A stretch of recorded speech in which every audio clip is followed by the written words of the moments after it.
India's number 1 varicose veins hospitals ఐబీసీను సంప్రదించండి. మీ నొప్పి లేని ప్రయాణాన్ని ప్రారంభించండి. వాగర్థావివ సంపృక్తౌ వాగర్థ ప్రతిపత్తయే జగతః పితరౌ వందే పార్వతీ పరమేశ్వరౌ. ఆదిత్యాయ చ సోమాయ మంగళాయ బుధాయ చ గురుశుక్ర శనిభ్యశ్చ రాహవే కేతవే నమః. శృంగేరి జగద్గురు పీఠాధిపతులకి, కంచి పీఠాధిపతులకి నమస్కారములు తెలియచేసుకుంటూ కార్యక్రమాన్ని ప్రారంభిద్దాం. జూలై నెల 16వ తారీఖు నుంచి 31వ తారీఖు వరకు ద్వాదశ రాశుల వారికి సంబంధించినటువంటి శుభ అశుభ ఫలితాలు, ఏ రోజుల్లో మానసికంగా ఆనందంగా ఉంటారు, ఏ రోజుల్లో అసంతృప్తి ఆందోళనతో ఉంటారు, అలాగే ఏ రోజుల్లో ఖర్చులు ఎక్కువగా ఉంటాయి, ఏ రోజుల్లో ఆదాయ మార్గాలు ఎక్కువగా ఉంటాయి, ఉద్యోగ సమస్యలు, ఇలాంటి వివరాల గురించి క్లుప్తంగా తెలియజేసే ప్రయత్నం చేస్తాను. కాబట్టి వీక్షించేటువంటి ప్రేక్షకులకి చిన్న గమనిక, మీరు మీ యొక్క జన్మ నక్షత్రం ఏదైతే ఉంటుందో ఆ నక్షత్రం ప్రకారం ఉన్నటువంటి రాశినే మీరు పరిగణనలోకి తీసుకోవాలి. నామ నక్షత్రం పేరు మీద ఉన్నటువంటి రాశిని తీసుకోకూడదు. జన్మ నక్షత్రం లేని వాళ్ళు నామ నక్షత్రం పేరు మీదనే చూసుకోవాలి. పైగా చాలామంది సన్ జొడాయిక్ సైన్ అంటే ఈ మంత్ నుంచి ఈ మంత్ మధ్యలో పుట్టినటువంటి వాళ్ళు ఒక రాశికి చెందుతారని చెప్పి సూర్యమాన సిద్ధాంతం ప్రకారం ఉంటుంది. అది ఈ చెప్పబోయేటువంటి ఫలితాలకి అది ఏమాత్రం కూడా సరిపోదు. అది విషయాన్ని గమనించుకొని చూసుకోవాలి. కాబట్టి జన్మ నక్షత్రము, జన్మ రాశి లేదా ఈ రెండు లేకపోతే నామ నక్షత్రము, నామరాశి మీద ఉన్నటువంటి వివరాలనే మీరు ఆ రాశి ప్రకారమే చూసుకుంటే మీకు రమారమిగా మీ ఈ చెప్పబడే ఫలితాలు మీకు సరిపోతాయని చెప్పవచ్చు. ఇక కార్యక్రమంలోకి బయలుదేరదాం. జూలై 16వ తారీఖు నుంచి 31వ తారీఖు వరకు వృషభ రాశిలో జన్మించినటువంటి వారికి ఏ విధంగా ఉండబోతుందో క్లుప్తంగా తెలుసుకునే ప్రయత్నం చేద్దాం. ఈ వృషభ రాశి వారికి శుక్రగ్రహ సంచారం ఈ నెల అంతా కూడా శుభమైనటువంటి స్థితిలో ఉన్నటువంటి కారణం చేత విలువైనటువంటి వస్తువులు, సామాగ్రులు, దుస్తులు హుందాగా కనబడడం కోసం బంగారు ఆభరణాలు స్త్రీ పురుషులు ఎవరైనా కానీ కొనుగోలు చేసే అవకాశం ఉంటుంది. ఆనందంగా మంచి చక్కటి దాంపత్య సౌఖ్యంలో ఉంటారు. ఎవరితోనైనా కానీ విభేదాలు వచ్చినా అవన్నీ కూడాను రాశ్యాధిపతి శుభస్థానంలో ఉన్నటువంటి కారణం చేత మంచి శుభ ఫలితాలు పొందుతారని చెప్పవచ్చు.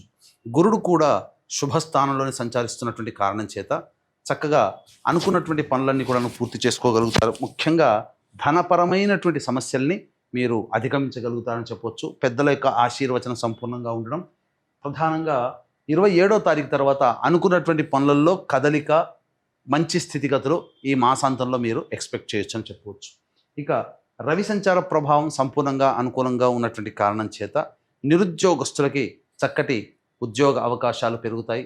అలాగే ఆల్రెడీ ఉద్యోగం చేస్తున్నటువంటి వాళ్ళకి ప్రమోషన్స్తో కూడుకున్నటువంటి బదిలీలు కానీ, లేదా మంచి శుభవార్తలు కానీ, లేదా ఇతర ఉద్యోగంలో అనగా వేరే సంస్థల్లో పనిచేయాలనుకున్నప్పుడు అవకాశాలు వస్తాయని చెప్పవచ్చు. అయితే బుధగ్రహ సంచారమే అనుకూలంగా లేని కారణం చేత ముఖ్యంగా వ్యాపారస్తులు ఎవరైతే ఉంటారో జాగ్రత్తలు పాటించండి. వ్యాపారములు అంత సజావుగా సాగవు. అంతేకాకుండా పెట్టుబడి పెట్టడానికి కూడా ఇది సమయం అనుకూలంగా కాదు. అలాగే స్టాక్ మార్కెట్స్లో కానీ, వ్యాపారంలో పెట్టుబడి పెట్టి విస్తరించడం కానీ ఇవన్నీ కూడాను అనుకూలమైన సమయంలో కాదు. బుధగ్రహం అనుకూలంగా లేదు. కావున జాగ్రత్తలు పాటించండి. ముఖ్యంగా పరిచయస్తుల పట్ల అంటే కొత్తగా వ్యాపారం చేసుకున్నటువంటి వాళ్ళకి కొత్తగా వ్యాపారస్తులు ఎవరైనా పరిచయం అయినప్పుడు వాళ్ళ పరిచయం పట్ల జాగ్రత్తలు పాటించండి. నూతన వ్యక్తుల పరిచయం కాస్త జాగ్రత్తలు పాటించాలని చెప్పవచ్చు. ఇక ఈ కుజుడు అర్ధాష్టమ దోషము, అలాగే కేతు కూడా అర్ధాష్టమ దోషం ఉండడం వలన ఏ పని చేసినా ఈ వృషభ రాశిలో జన్మించినటువంటి వారికి ప్రధానంగా సంతృప్తి అనేటువంటిది ఉండదు. ముఖ్యంగా జాగ్రత్తలు పాటించాలి. వాహనాన్ని నడిపేటప్పుడు జాగ్రత్తలు పాటించాలి. తల్లిగారి ఆరోగ్యం పట్ల శ్రద్ధ వహించాలని చెప్పవచ్చు. విలువైనటువంటి ఆస్తులని చేజార్చుకునే అవకాశం కానీ, లేదా వాహన మార్పు, గృహ మార్పు కానీ గోచరమవుతుందని చెప్పవచ్చు. అయితే ప్రధానంగా ఈ యొక్క రాహువు సంచారము, శని సంచారము అనుకూలంగా ఉన్నటువంటి కారణం చేత అనుకున్నటువంటి పనులన్నీ కూడా సజావుగా పూర్తి చేసుకుంటారు. ముఖ్యంగా ఈ వృషభ రాశి వారికి చక్కగా యోగ కాలం అనే చెప్పవచ్చు. ఒక బుధుడు, కుజుడు, కేతు తప్ప మిగతా అన్ని గ్రహాలు కూడా అనుకూలంగానే ఉన్నాయి. కావున మంచి శుభ ఫలితాలు అనేటువంటివి కలుగుతాయి. కాకపోతే పెట్టుబడి సంబంధించినటువంటి విషయంలో మాత్రం, ధనపరమైనటువంటి నిర్ణయాలు తీసుకునే విషయంలో మాత్రం జాగ్రత్తలు పాటించుకుంటే చాలా శుభ ఫలితాలు కలుగుతాయని చెప్పవచ్చు. ఇక వివాహం కావలసినటువంటి అబ్బాయిలకి అమ్మాయిలకి సంబంధించి గట్టిగా ప్రయత్నం చేస్తే తప్ప వివాహ సంబంధాలు కుదిరే అవకాశం లేదు. అయితే విద్యార్థులకి మాత్రము చక్కటి విద్య లభిస్తుంది. అన్ని విధాలుగా కోరుకున్నటువంటి యూనివర్సిటీలో మీకు సీట్ సంభవించే అవకాశం ఉంటుంది. కాబట్టి జాగ్రత్తలు పాటించవచ్చు. ఏ విధమైనగా చూసుకున్నప్పటికీ కూడా మంచి శుభ ఫలితాలు ఈ యొక్క వృషభ రాశిలో జన్మించినటువంటి వారు పొందుతారు.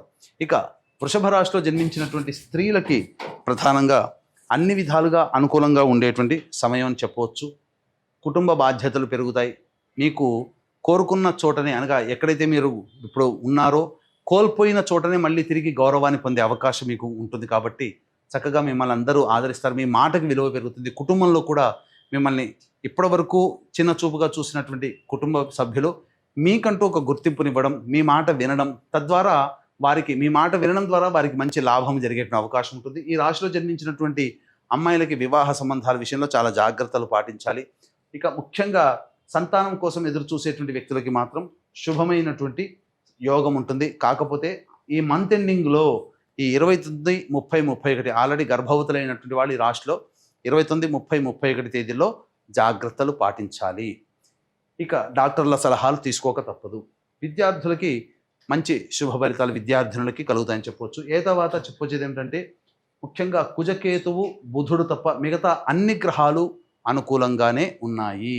ఇక ఈ 16వ తారీఖు నుంచి 31వ తారీఖు వరకు రోజువారీ కార్యక్రమాలలో భాగంగా ఎలా ఉండబోతుంది అంటే మంచి చెడు, ఆదాయము, వ్యయము, సుఖము, కష్టము, దుఃఖము ఇవన్నీ కూడా మనం తెలుసుకునే ప్రయత్నం చేద్దాం. 16వ తారీఖు రోజున అనవసరమైనటువంటి ఖర్చులు అధికంగా ఉంటాయి.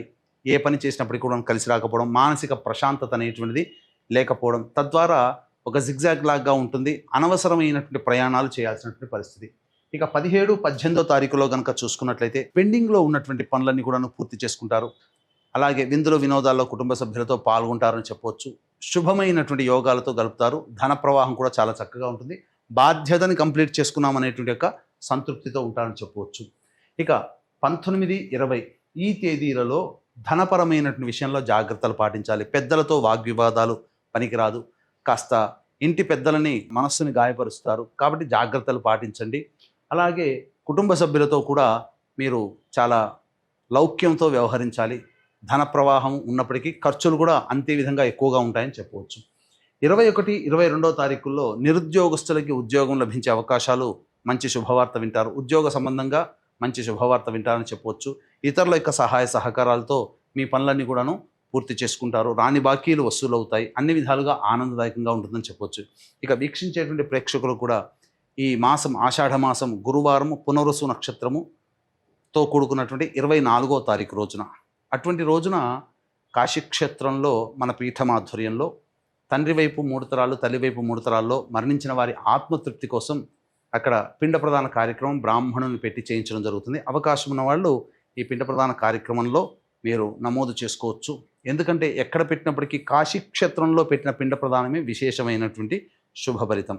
అలాగే జాతకరీత్యా విద్య, వివాహ, ఉద్యోగ, దాంపత్య, అనారోగ్య సమస్యలతో బాధపడుతున్నటువంటి వారికి సర్వదోష నివారణ పూజలు హోమాలలో భాగంగా, మరియు మేష, మిథున, కర్కాటక, సింహ, కన్య, వృశ్చిక, ధనుస్సు, కుంభ, మీన రాశుల్లో జన్మించినటువంటి వారికి సంబంధించి శనిదోష నివారణ హోమాలతో పాటుగా వారాహి, ప్రత్యంగిర, బగళాముఖి, రాజశ్యామల మరియు సుదర్శన హోమము, కాలభైరవ హోమం లాంటివి చేయించడం జరుగుతుంది. అవకాశం ఉన్న వాళ్ళు కార్యక్రమ తదనంతరం కాంటాక్ట్ చేసి మీ గోత్రనామాదులు నమోదు చేసుకోవచ్చు.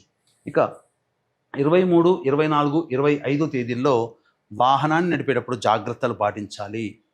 వాహన మరమ్మతులకి, గృహ మరమ్మతులకి ఎక్కువగా ఖర్చులు అవుతాయి. సంతోషం లేని ఇబ్బందులు ఉంటాయి. అంటే ఏ పని చేసినా సంతోషంగా ఉండలేకపోతారు. తల్లిగారి ఆరోగ్యం పట్ల శ్రద్ధ వహించాలి. ఇక 26, 27వ తేదీల్లో కనుక చూసుకున్నట్లయితే ప్రధానంగా మీ ఆరోగ్యం పట్ల శ్రద్ధ వహించాల్సినటువంటి పరిస్థితి. అలాగే వృధా కాలయాపన, ఏ పని యందు కూడాను ఆలోచనల వరకే ఉంటాయి తప్ప కార్యరూపం దాల్చదు. ఖర్చులు కూడా అధికంగా ఉంటాయని చెప్పవచ్చు. 28, 29, 30 మరియు 31 తేదీల్లో ఈ యొక్క వృషభ రాశిలో జన్మించినటువంటి వారికి మంచి అవకాశాలు కలుగుతాయి. అలాగే ధనపరమైనటువంటి సమస్యలు తీరుతాయి. కుటుంబ సభ్యులతో ఉన్నటువంటి పొరపచ్చాలు, మిత్రులతో ఉన్నటువంటి పొరపచ్చాలు తొలగి ఆనందంగా ఉంటారని చెప్పొచ్చు. ఏది ఏమైనప్పటికీ కూడాను చక్కగా ఈ మాసాంతంలో ఈ వృషభ రాశిలో జన్మించినటువంటి వారికి మంచి శుభ ఫలితాలు కలుగుతాయి. ధనపరమైన సమస్యలు తీరుతాయని చెప్పవచ్చు.